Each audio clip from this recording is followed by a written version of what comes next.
Hello everyone and welcome to the program Midday Discourse on Global Television. I am Samuel Odi and many thanks for joining us on today's edition of the program. So, well, yesterday the 001, Mr. President, signed the new minimum wage into law. A whole lot of excitement was going on within the Labour and the TUC. And again, we had some mixed reactions from some persons, mostly private business owners and private organizations, because of the current, economic constraints that most businesses are facing. And then some are relying on saying their business wouldn't be able to grow so much, given the fact that they need to be paying this new minimum wage for any employee, anyone that they are going to employ from now henceforth. And then some persons are actually reacting to the fact that they are excited. That's from the labor aspect now, that they are excited about the new minimum wage. But now the Senate President Godswill Akpabio had this to say a few weeks ago, before this new minimum wage finally got signed into law, where he said that each employer must pay his domestic or whichever staff, wherever organizations the person is working, must be earning nothing less than 70,000. So for those of us that have house helpers, you must pay your employee, your house help, your security guard, your driver, and anybody that does whatever for you, the current minimum wage. Now, this sparked up a lot of questions by business owners, are saying that they are facing serious economic constraints in their business, and it's going to be a bit difficult for them. But let me bring you up to speed to a recent, declaration that was said by the president about the amendment of the 2023 budget, which is yet to be signed, and then he was hoping that it's going to be signed by Mr. President on Wednesday. The Senate President also disclosed that the President will, on Wednesday, sign the 2024 budget amendment bill into law. We've gone very far with it, and I expect that it will be signed by Wednesday. Godswill Akpabio stated immediately after the celebration or the signing ceremony of the new minimum wage. If we could bring you back up to speed from two weeks ago, July 15 to be specific, the Federal Executive Council mandated the Minister of Budget and Economic Planning to prepare a bill to amend the 2024 budget. A week later, Tinubu wrote the Senate requesting to amend the 2024 Appropriation Act and the 2023 Finance Act by increasing the budget by 6.2 trillion Nigerian naira. So with all of this now, we've been getting a whole lot of reactions by people saying the economy is not in the right place to, be paying this 70,000 naira, mostly reactions from private business enterprises. So now we are going to be extreme to see how, despite this, they are going to navigate and the economic constraints that we are facing in some little areas, which is being handled by Mr. President. So we would see how it's going to affect or impacts that it's going to have on businesses. So on that note, now I'll be introducing my guest, who is the national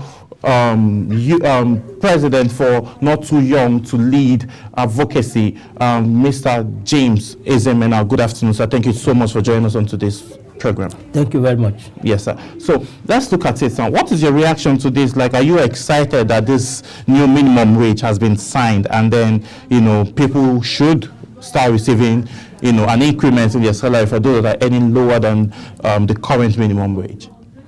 Well, for me, the minimum wage it will be a mixed reaction, so to say, because there is the positive aspect of it, there's the negative aspect of it. So the minimum wage in itself is a good thing, in the sense that the economy became the way it is, that the people cannot afford the daily, the cost of their daily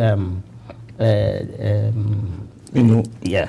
So for them to be able to eat is becoming a problem, because they can't afford 3 square meals. And if you increase the minimum wage, they will be happy. They will say, "Oh, we have money to be able to, be able to pay for our daily bread," as they say it. But on the other side, it will affect it will worsen the unemployment rate, because some companies, especially small businesses who cannot afford these costs, will be thinking of downsizing, and trying to reduce the number of staff, and then some businesses will not be able to employ people.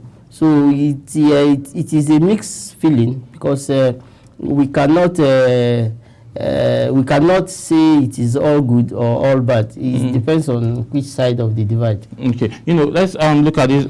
There should be strategies. So what strategies do you think now that business owners can use to be able to absorb and then navigate this high cost in the current, increase of minimum wage?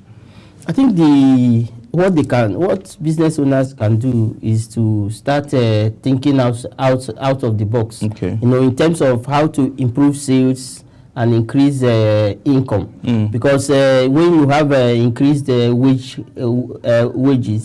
as we have it today, and your income remains the same, you will end up losing at the end of the day. So the businesses have to now start thinking outside of the box to find ways they can improve on their marketing strategy that will bring more income to the company. Yeah, you made mention of increasing sales. So now, do you think now and then increasing income? Do you think this would have to do to maintain the standard? Now, do you think it's going to cost another hike in service prices?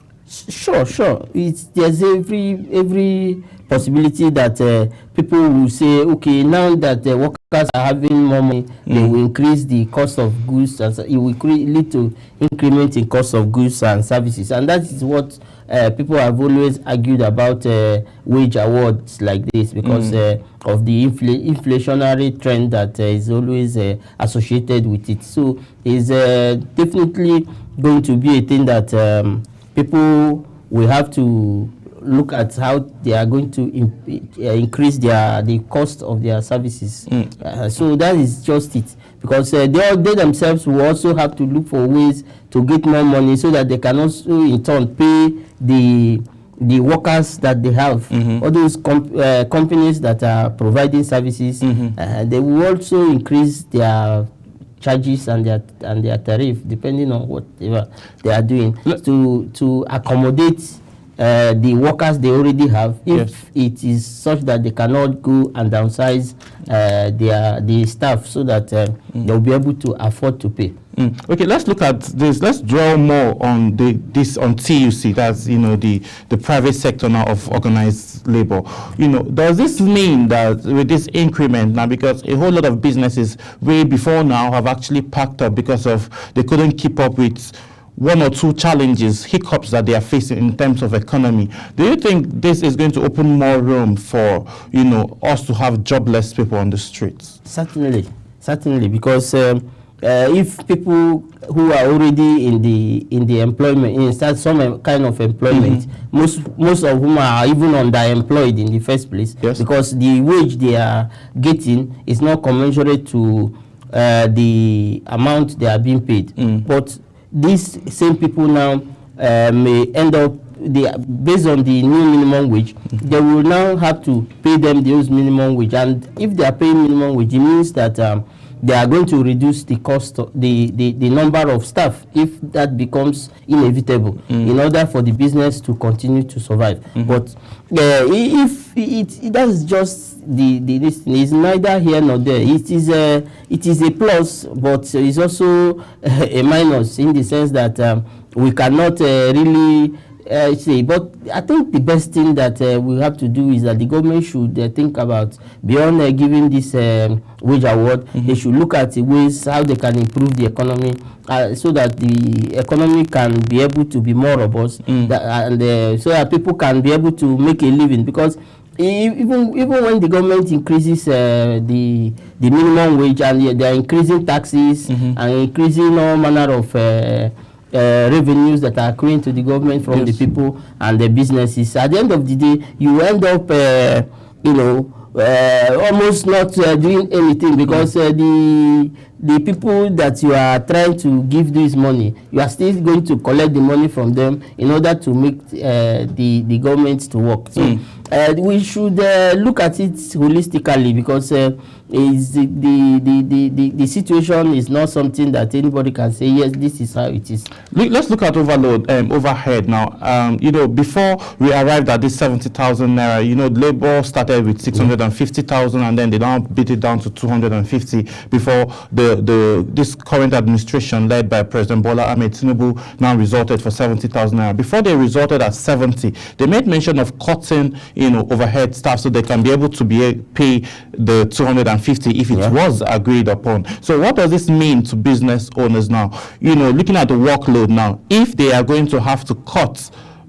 business overhead, that's cutting about staff so that they can be able to pay a certain number, how key is it for the workload now not to be too much on one person?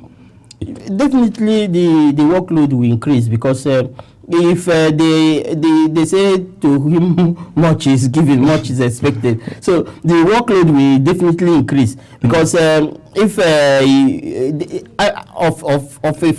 truth, you are being paid from what you are generating for the company. So now that the wage has increased, the workload will definitely have to increase, because the company also has to make up for the money that they are paying you. So that is just the way the situation is. I think it still boils down to the government trying to find a way how it can go around some of these policies to ensure that they don't have negative impact on the economy. Okay, let's look at this angle now. What are the potential effects on employee benefits, such as health insurance or retirement plans, due to the increase now of the minimum wage? Well, the thing is that it depends on establishment.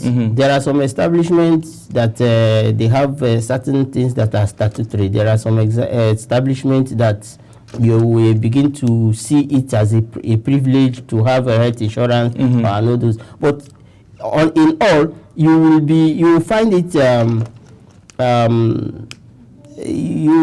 in between, neither here nor there, because the economy is going to determine whether the extent of the impact on both small businesses and then even the government they have been saying that they cannot pay, because even the 30,000 minimum wage that the government that was signed into law some years ago, up to last year, some state governments are not paying 30,000. So some were paying 18, some paying 25. That's states, not to mention a private in the sector. Okay. So it's a time that I think gradual implementation will be what an option that everybody will have to take. You know, before this 70,000 naira got signed into law, the states like Lagos and I think one of the states, Benin, they were paying 70,000 naira minimum wage. So now, what's key is it? Because obviously, okay, Lagos is the center of excellence where a whole lot of business activities happen. So they obviously maybe generate more funds than other states in the country. So how is it key now for other states like Borno, Niger, Nasarawa, Katsina, these states that have been hit majorly by the insurgency happening for the past decade in Nigeria? How key is it now for their workers, state workers now, to be able to earn this said amount? That's the thing I was trying to say, that some of these states will still find it difficult to pay 70,000. Because if they do not pay 30,000 at a time, is this 70,000 they are going to pay? That's one of the arguments against the increment. So is this 70,000 naira actually feasible? It is feasible if we remove on both ends. That's talking about the state, federal, and business angles now. Yes, it's very feasible if we are able to do away with corruption and reduce the cost of governance. It is something that 70,000 is not something that will be difficult for a state government to pay. But most of the times, the governments end up siphoning the money that is supposed to go for certain things that they are supposed to do, some obligations that they have. Okay. At the end of the day, you see that we'll be able to pay if the government have the will the will to do that. We cannot say that a state cannot pay 70,000 minimum wage. It's not. Nobody. There's no argument about that. Okay, we'll be going on a quick break, and then when we return back, Midday Discuss continues. Let's quickly go on this quick break. We'll be right back.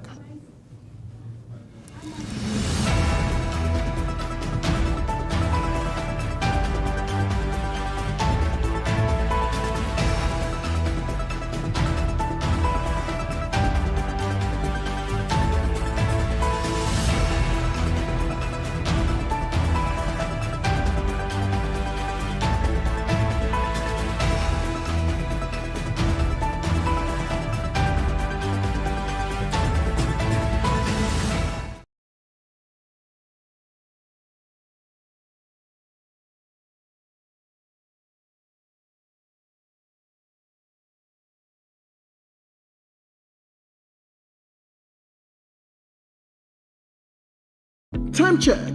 It's midday.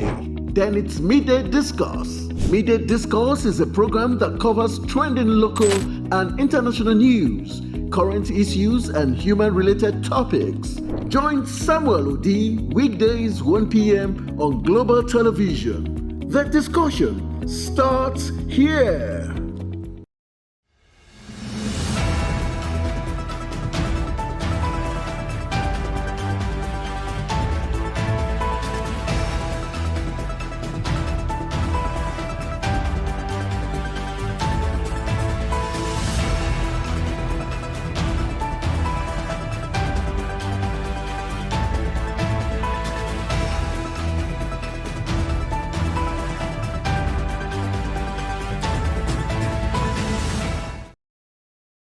Many thanks for staying with us, and welcome back to Midday Discuss, where we are extracting the impact of the new minimum wage on business owners. So I've been having a very interesting conversation with James Ezema, the national president for Not Too Young to Perform Advocacy. Yeah, so now you're making mention about states now and then this payment strategies. So what do you think the states now to put in place and business owners to have in place to be able not to have lots of backlogs of salaries not being paid? You know, like we said earlier, it's just for either side of the divide to improve on productivity, because it all boils down to productivity. If there is increased productivity, they will be able to earn more money to be able to pay. And also, on the side of the government, they should have the will, that political will, as they used to say, to pay the 70,000. There's no reason any state should not pay 70,000. How do you think the local government autonomy now will play in terms of actualizing this, feat for the workers in the local government sector, given the fact that it has been signed to order and directed by effect that the federal government allocation should go straight directly to the local government? Would this have a positive impact in terms of salaries and every other entitlement that is meant for the local government being actualized? Yeah, certainly. The government should, the local government should be able to pay at this time, because one of the reasons why the local government has not been able to meet its financial obligations is because of the state and local government joint account, that at the end of the day the governors have a way of taking the money out of the hands of the local government, and they are just giving them some stipends to run their offices. So I think with the new Supreme Court judgment, and that have now given the full legal interpretation of the joint accounts of the state and local government.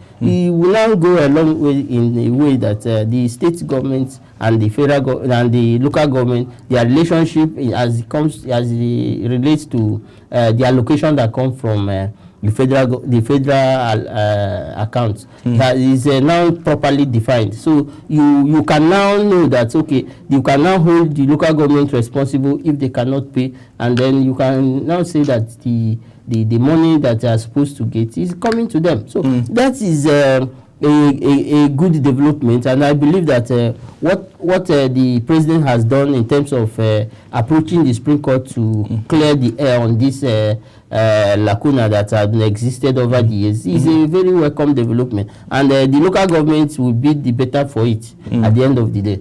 So the local government should be able to pay. You know, like you've always said, there's always two sides of the divide. So now let's look at this angle now. What can be like the potential consequences for businesses that cannot afford to pay the new minimum wage? Now, not just to staff, but in terms of those that have gotten loans from bank, in terms of bankruptcy and other unforeseen challenges that can happen.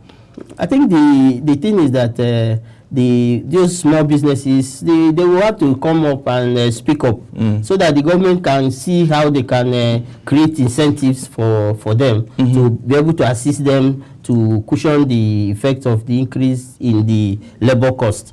Because if we continue to say that because some businesses will be affected, we shy away from the reality, it will not work for us also as an economy. So we need to balance the equation. Because now that some businesses definitely they are going to struggle, especially in terms of ability to pay the new minimum wage.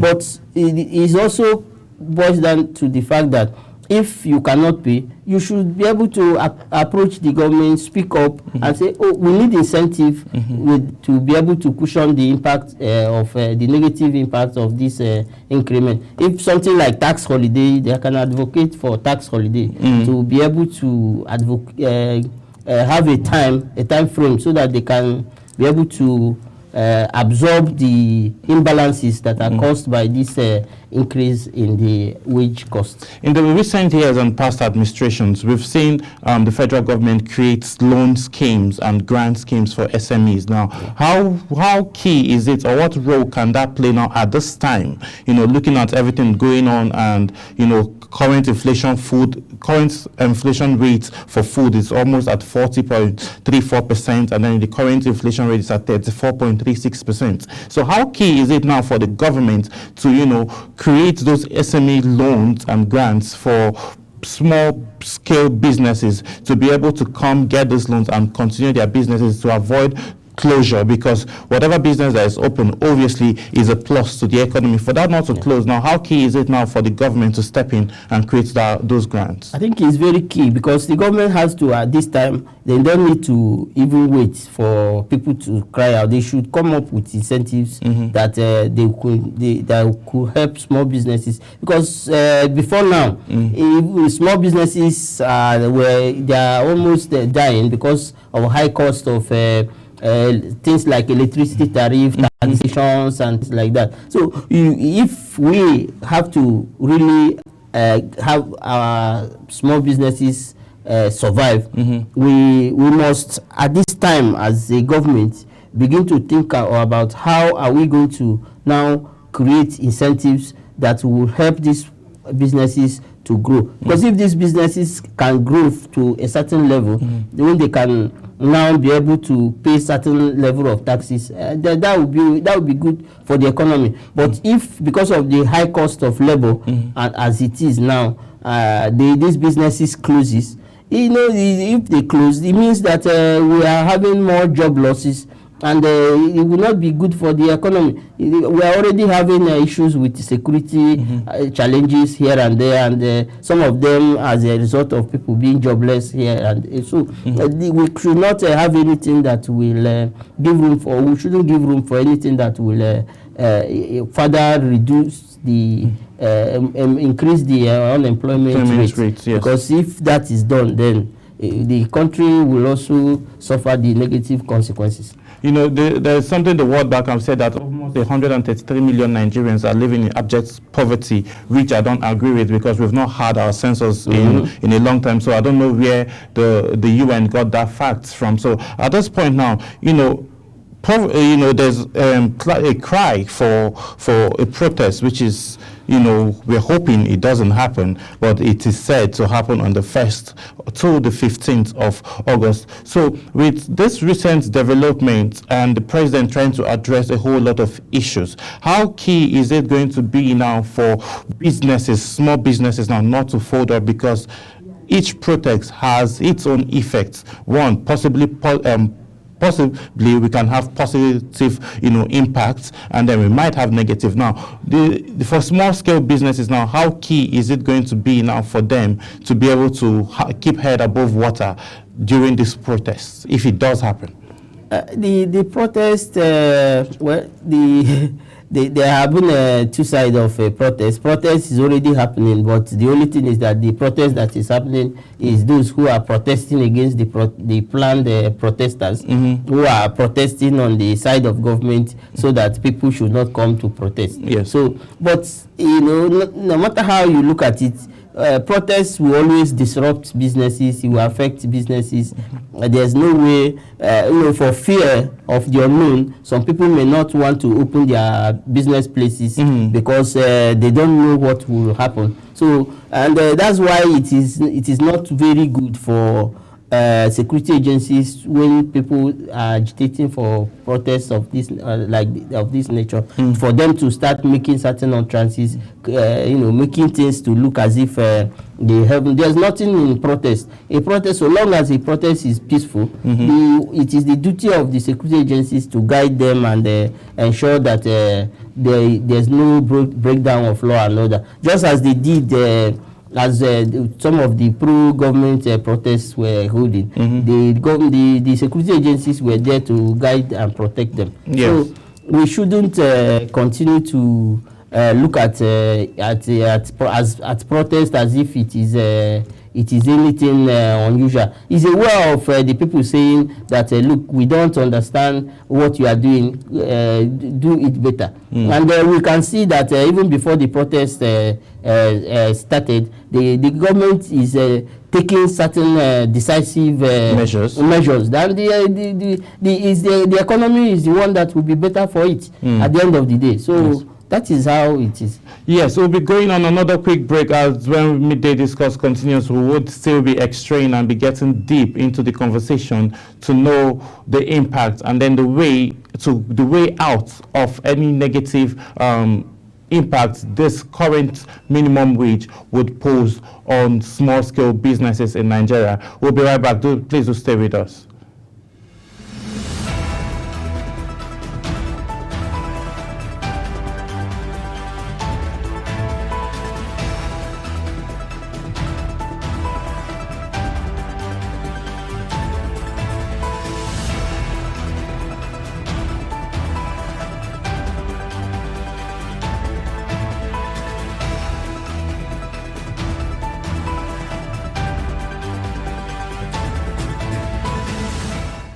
Time check.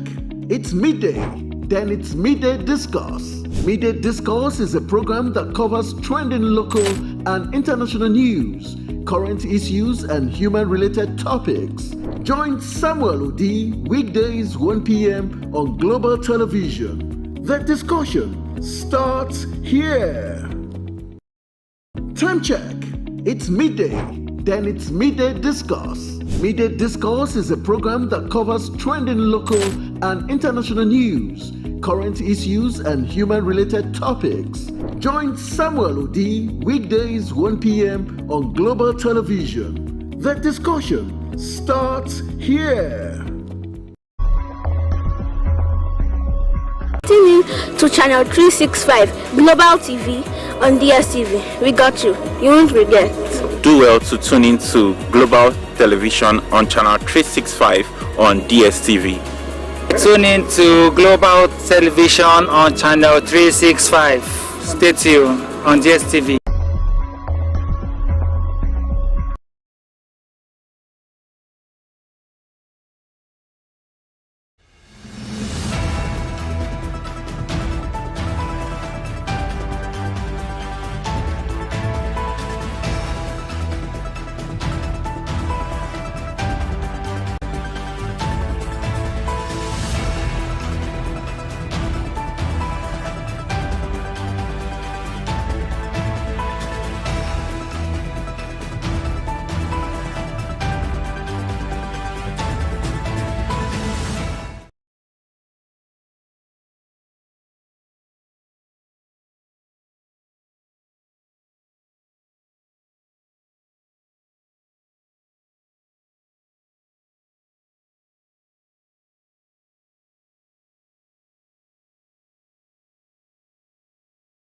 Thanks for staying with us. And when we went on the quick break, we had Mr. Emmanuel Ozo Emena, a policy consultant who just walked in and joined us in the studio. And then we'll be taking the second half of the program with him. And then we'll be extracting still on the same matter, the impact of the new minimum wage on the on business owners. So thank you so much, sir, for joining us, Mr. Emmanuel. Yeah, thank you. It's always a pleasure to have you here. You know, okay, looking at this new minimum wage now, and as a policy consultant, you know, how can this new minimum wage impact industries with high proportion of, you know, minimum wage earners, just like the hospitals and the agricultural sectors? So how key is it now for both private and then public sectors?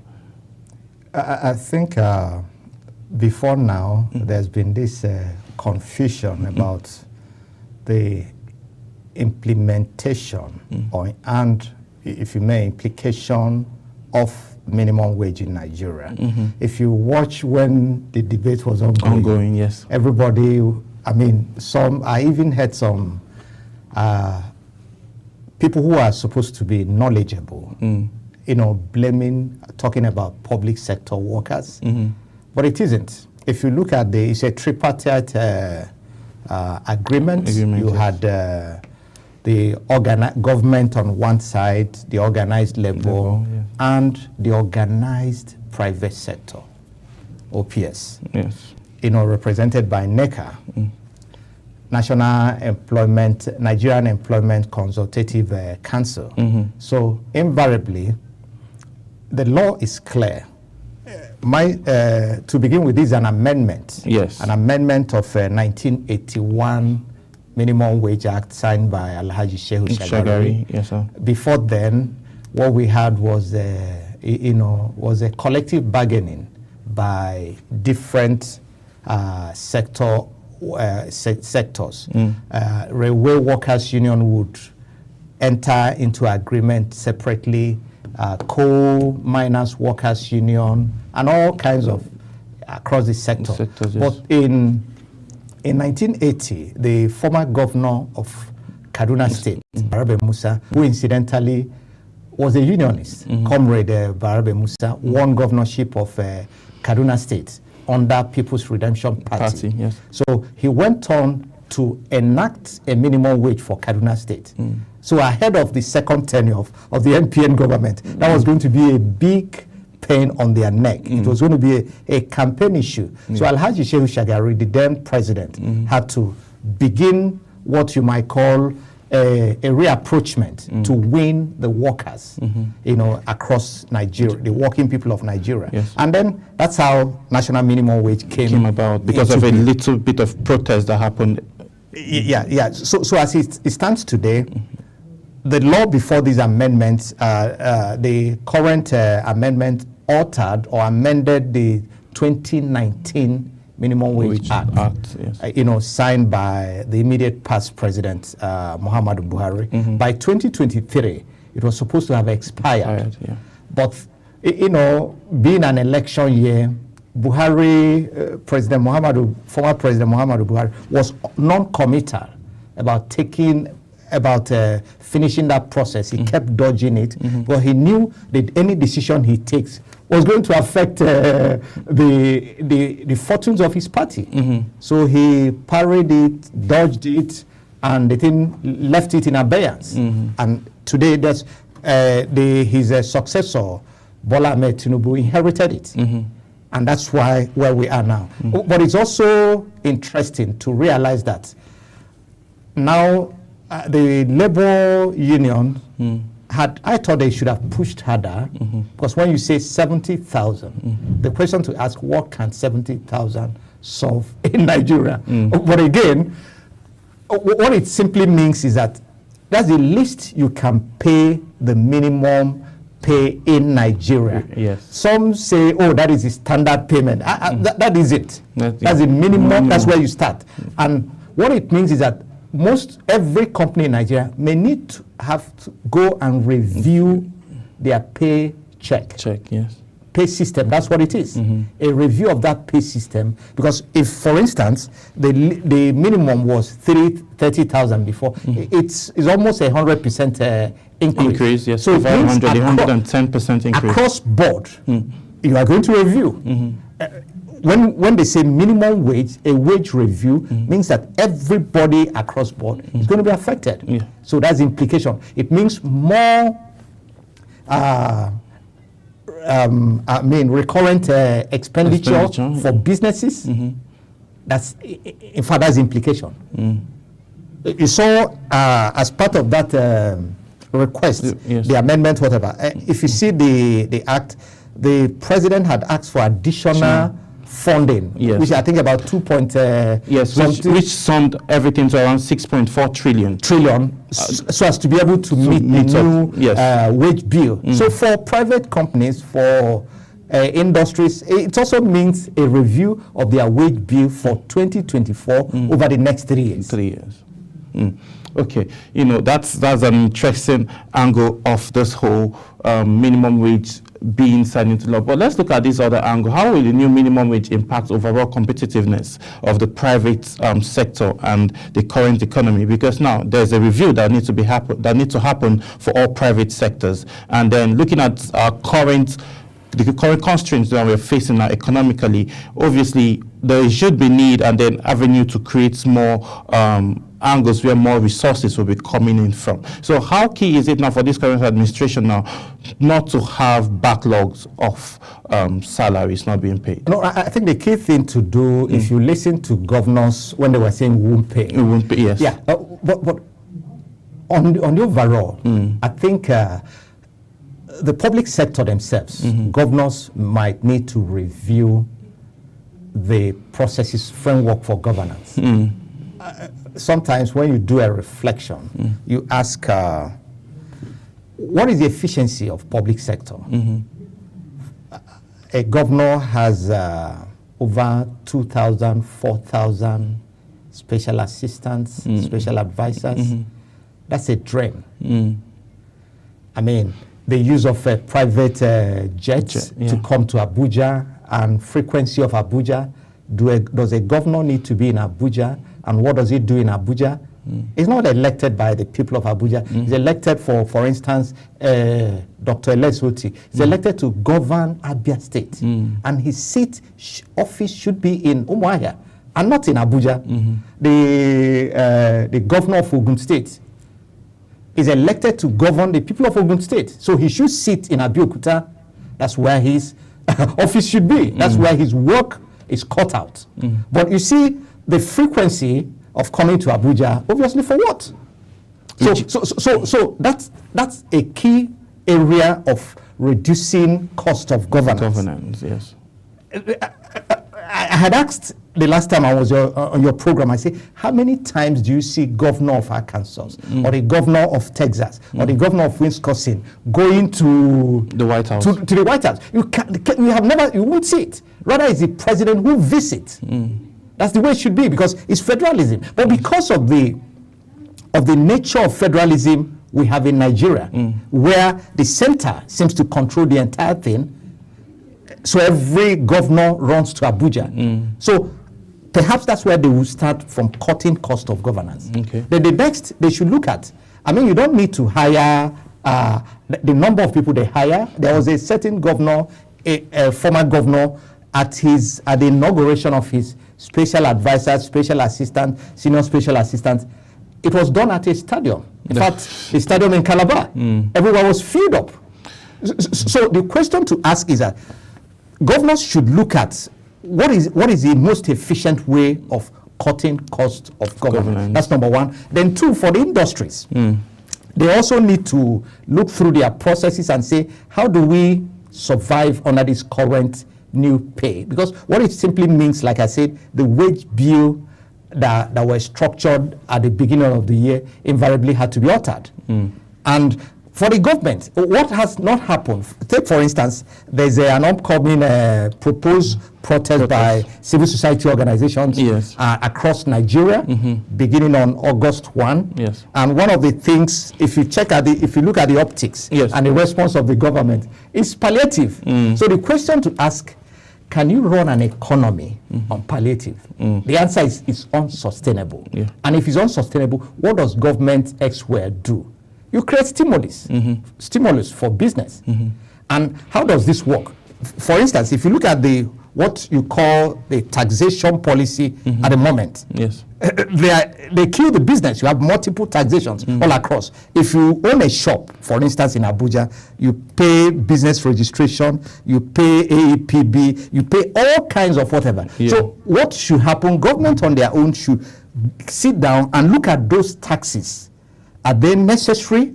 How do we unify them? How do we ensure? How do we create tax holidays for businesses? Because what happens is that when businesses are not overburdened, they would have the leeway to expand. And when they expand, they have a leeway to hire more people. And when they hire more people, people can now pay taxes.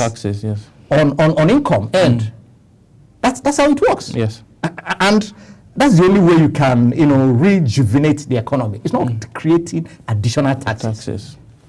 Okay, let's move away from the impact of the new minimum wage. Let's, talk about a little, because we are beginning to run out of time. Let's talk a little bit about the planned protests now. The federal government on Monday said it has started distribution an additional of 10 trucks of 50 kg bags of rice to reach states to be sold at designated centers for 40,000 naira. This is as the Federal Government Executive Council, FEC, has initiated that there is no need for the protest, as most of its demand put forward by the organizers of the are being addressed already. Ahead of the August 1st national protest, President Bola Tinubu said he's protesting on behalf of the youth by addressing most of their grievances. So now, do you think, or are you of the opinion, with this current move and, making availability of food items at a subsidized rate, do you think it's enough for Nigerians not to come out and clamor for this change in governance, end of bad governance? Well, to begin with, I'm not part of the groups that are planning the protests. So all I have, followed what is available in the public space. That's one. And they have listed their demands. The young people have listed their demands, and their demands are clear. So which of those items have the government responded to? Government say we have sent 10 trucks of rice. Now 30-feet container. Is it a 30-feet container truck? What's the size of that truck? How many bags of rice or how many tons of rice do we have in there? So these are questions to ask. Now, take for instance, let's look at Lagos State. 10 trucks to Lagos State. That's just dropping a drop in the ocean, which means nothing in the real sense, and it's also not sustainable. Now, how do you intend to distribute it? What are the mechanisms? Because at the distribution based on evidence and history, wherever you're going to distribute it, there will be a stampede, and people end up dying. We had a few months ago, the customs said they were going to sell seized rice at subsidized prices, and they started it in some locations across and there was stampede in several locations, and people died. So that's the first question. So how do you intend to, distribute it? Do you have a watertight protocol for distribution? Are people going to get it at the normal shops, or how? So that how remains unanswered. And then Lagos is said to be over 20 million people. Can we say to be over 20 million people? And you now bring 10 trucks of rice. What does it mean? It means nothing. Have you gone to the market to ask people who are in that market and say, how many trucks of rice do you usually have within that market system on a weekly basis? It's very important. we should have that data. Federal Ministry of Agriculture should provide that data. So that gives you an impression to see if we bring in 10 trucks, what impact will it have? That's number one. On the state. On that state, in reducing hunger. I have seen, I mean, you saw, there are some videos flying across social media about people getting one derrica of rice, one mudu of rice, cups of rice. That's not sustainable. There's no economy that is sustained on palliative.